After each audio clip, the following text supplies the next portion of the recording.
अल्हम्दुलिल्लाह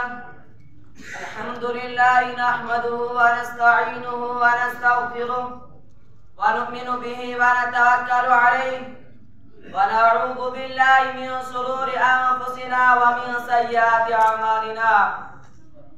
मन यहदिहिल्लाहु फला मुदिल्ल लहु व मन युद्लिल्हु फला हादिय लहु।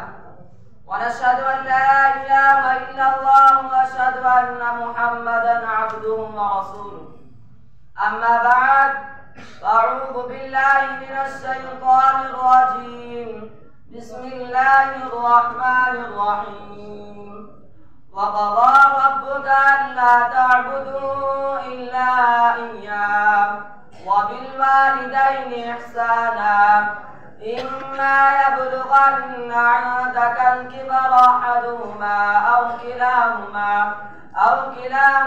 فلا تقل لهما أف ولا تنهرهما وقل لهما قولا كريما واخفض لهما جناح الذل من الرحمة وقل رب ارحمهما كما ربياني صغيرا। صدق الله العظيم। सभी कुछ हो रहा है इस तरक्की के जमाने में, सभी कुछ हो रहा है इस तरक्की के जमाने में, मगर ये क्या गज़ब है आदमी इंसान नहीं होता। याद रखो ये नसीहत है, फर्ज माँ बाप की इताअत है। याद रखो ये नसीहत है, फर्ज माँ बाप की इताअत है। न करो उनको कभी ना खुश, उनके कदमों के नीचे जन्नत है। बरादरान इस्लाम, रब्बे कायनात का अजीम एहसान व करम हुआ कि मालिक के दो जाने हमें इस पुरनूर और बाबरकत इजलास में बैठने की तौफीक दी। अल्लाह इस प्रोग्राम को कबूलियत से नवाजे, आमीन।